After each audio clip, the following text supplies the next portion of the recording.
Salah satu jenis hukuman yang harus diterima oleh pelaku kejahatan adalah hukuman mati.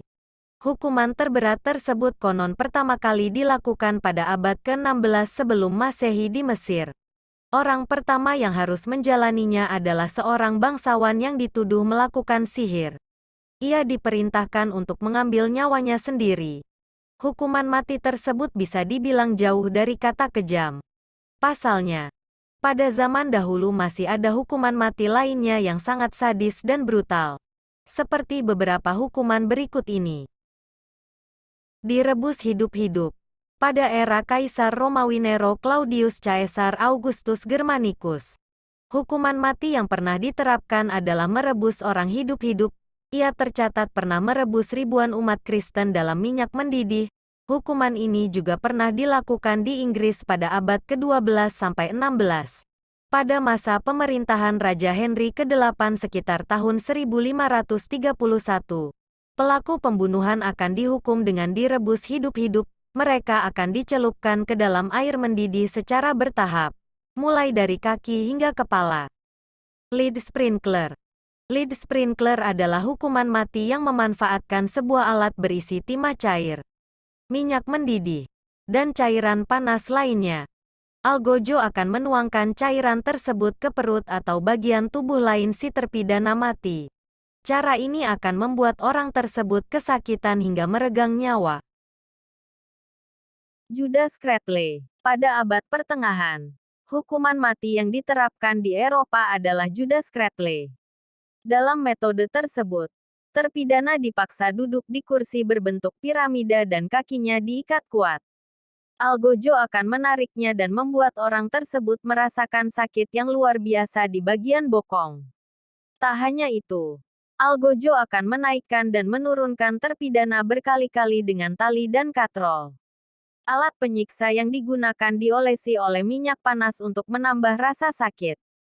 Selain itu, alat tersebut tak pernah dibersihkan, sehingga dapat menimbulkan infeksi pada tubuh terpidana sebelumnya akhirnya tewas. Blood Eagle. Bangsa Viking pada zaman dahulu memiliki sistem hukuman mati bernama Blood Eagle. Terpidana akan dikuliti dan dibedah hingga tulang punggungnya terlihat. Tulang tersebut akan dibengkokkan hingga menyembul layaknya sayap elang. Sadisnya lagi, paru-parunya akan direnggut dari tubuhnya. Skavisme. Bangsa Persia kuno memiliki sistem hukuman mati bernama skavisme atau debot. Terpidana akan ditempatkan di antara dua perahu kayu atau batang pohon yang telah dilubangi dengan kaki dan kepala menonjol keluar. Ia kemudian dipaksa untuk minum campuran susu dan madu hingga diare. Dengan kondisi seperti itu, terpidana hanya bisa buang air besar dan muntah di tempat. Hal itu akan mengundang serangga untuk mengerubungi tubuhnya. Biasanya, terpidana yang dihukum dengan cara ini akan mati dalam 17 hari. Dipanggang dalam tubuh banteng. Pada tahun 560 sebelum Masehi, di Athena, Yunani, hukuman mati menggunakan sebuah tempat berbentuk banteng terbuat dari kuningan. Orang yang dihukum mati dimasukkan ke dalam tempat tersebut. Lalu, tempat tersebut dibakar dan membuat orang di dalamnya akan terpanggang hidup-hidup, dan teriakan kesakitannya akan terdengar keras menggaung melalui rongga kepala banteng. Rat torture. Rat torture menjadi salah satu hukuman mati yang tidak manusiawi karena menggunakan tikus lapar sebagai eksekutornya.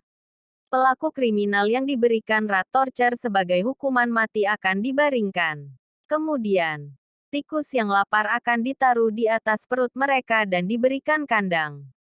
Sehingga, tikus itu pun akan mulai menggerogoti perut secara perlahan dan menimbulkan rasa sakit luar biasa terhadap pelaku kriminal.